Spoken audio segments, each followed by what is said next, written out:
CEO ash ముఫారా నుంచి ఒక చాలా పెద్ద ప్రకటన వచ్చింది.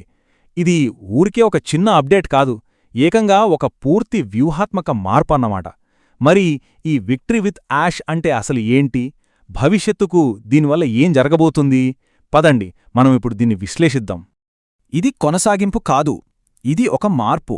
చూసారా, ఈ ఒక్క వాక్యంతో సీఈఓ యాష్ ముఫారా మొత్తం చర్చకు ఒక దిశానిర్దేశం చేసేశారు. అంటే దీని అర్థం ఏంటంటే, పాత దారిని పూర్తిగా వదిలేసి ఒక సరికొత్త ప్రయాణాన్ని మొదలుపెడుతున్నామని చాలా స్పష్టంగా చెప్పారన్నమాట. సరే, ఈ మార్పును మనం పూర్తిగా అర్థం చేసుకోవాలంటే ఒక 4 విషయాలు చూడాలి. ఫస్ట్, పాత ప్లాన్ ఎందుకు ఆగిపోయింది? 2, ఈ కొత్తగా చెబుతున్న వారధి అంటే ఏంటి? 3, భవిష్యత్తు ఎలా ఉండబోతోంది? ఇక 4ది, ఈ కొత్త ప్రయాణానికి రూల్స్ ఏంటి? పదండి, ఒక్కొక్కటిగా చూద్దాం. మొదటి విషయానికి వద్దాం. అసలీ మార్పు ఎందుకు అవసరమైంది? చూడండి, ఏదైనా కొత్తది కట్టాలంటే పాతది ఎందుకు పనికిరాదో ముందు ఒప్పుకోవాలి కదా. సో ఆ కారణాలేంటో ఇప్పుడొకసారి చూద్దాం. అసలు సమస్య ఇక్కడే మొదలైంది. పాత ఆన్ ప్యాసివ్ మోడల్ ఇక దాన్ని ముందుకు తీసుకెళ్లే పరిస్థితి లేదనే వాళ్లే ఒప్పుకున్నారు. చాలా పెద్ద సవాళ్లు, అంతరాయాలు వచ్చాయట. అందుకే దాన్ని వదిలేయడం తప్పించి వేరే దారి లేదని తేల్చి చెప్పేశారు. ఇది చాలా చాలా ముఖ్యమైన పాయింట్. యాష్ ముఫారా ఏమంటున్నారంటే, ఆన్ ప్యాసివ్ అనేది అసలు గమ్యం కాదట. అది కేవలం ఆ గమ్యాన్ని చేరడానికి వాడిన ఒక వాహనం మాత్రమే. మరి ఆ వాహనం బ్రేక్డౌన్ అయితే ఏం చేస్తాం? దాన్ని అక్కడే వదిలేసి కొత్త దారిలో వెళ్ళాలి కదా. అదే ఆయన వాదనన్నమాట. సో వాళ్ల ముందున్న ఆప్షన్స్ 2. 1, ఆ పాడైపోయిన వాహనాన్ని రిపేర్ చేయడానికి టైం వేస్ట్ చేయడం. 2, దాన్ని పక్కన పడేసి పూర్తిగా కొత్త దారిని నిర్మించుకోవడం. వాళ్లు రెండో ఆప్షన్నే ఎంచుకున్నారు. పాతదాన్ని వదిలేసి ఆ పెద్ద, ధైర్యమైన, అందమైన కలను నిజం చేసుకునేవైపు ప్రయాణం మొదలుపెట్టారు. సరే, పాత వాహనాన్నైతే వదిలేశారు. మరి కొత్త ప్రయాణం ఎలా? ఇక్కడే మనకు విక్టరీ విత్ యాష్ అనే కాన్సెప్ట్ పరిచయమవుతుంది. గుర్తుంచుకోండి, ఇది అసలు డెస్టినేషన్ కాదు. ఇది కేవలం గమ్యాన్ని చేరుకోవడానికి కడుతున్న ఒక బ్రిడ్జ్, ఒక వారధి అన్నమాట. దాని అసలు ఉద్దేశమేంటో ఇప్పుడు చూద్దాం. ఒక్క విషయం చాలా స్పష్టంగా అర్థం చేసుకోవాలి. ఈ విక్టరీ విత్ యాష్ అనేది కొత్త బిజినెస్ కాదు, అస్సలు కాదు. ఇది కేవలం గతాన్ని, భవిష్యత్తును కనెక్ట్ చేసే ఒక టెంపరరీ బ్రిడ్జ్. దీని ఒకే ఒక్క పని పాత మైండ్సెట్ నుంచి అందరినీ బయటకు తీసుకొచ్చి ఫ్యూచర్కు రెడీ చేయడం, అంతే. సరే, ఈ వారధికి 4 ముఖ్యమైన పర్పస్లున్నాయట.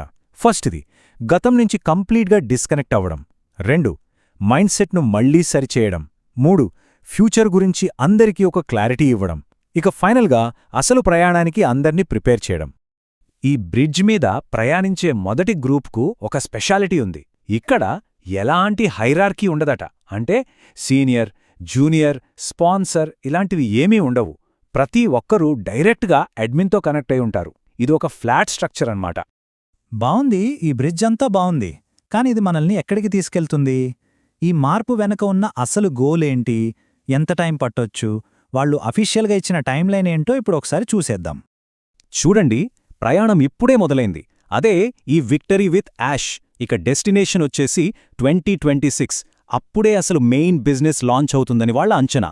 ఇక ఫైనల్ గోల్ ఆ పెద్ద, ధైర్యమైన, అందమైన కలను నిజం చేయడమే. ఈ మధ్య అనౌన్స్మెంట్స్ ఏమీ రావడం లేదేంటి అని చాలామందికి డౌట్ రావచ్చు. దానికి వాళ్ళిచ్చే సమాధానమిదే. ఇది ఒక స్ట్రాటజిక్ సైలెన్స్ అట. అంటే తెరవెనక పని జరుగుతూనే ఉంది.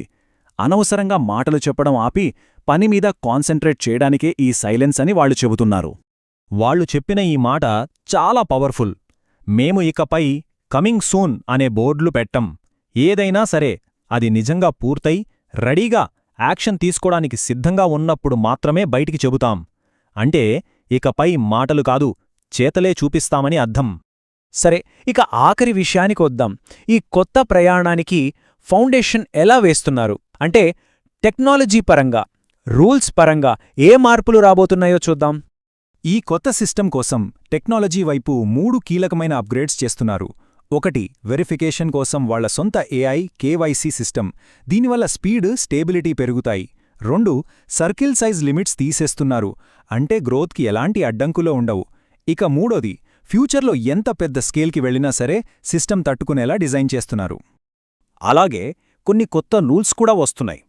మెంబర్స్కి వేరే లీగల్ ఆపర్చునిటీస్ ఫాలో అయ్యే ఫ్రీడమ్ ఉంటుంది. కానీ కమ్యూనిటీకి నష్టం కలిగించేలా మోసం చేసినా, దుర్వినియోగం చేసినా జీరో టాలరెన్స్ పాలసీ అట.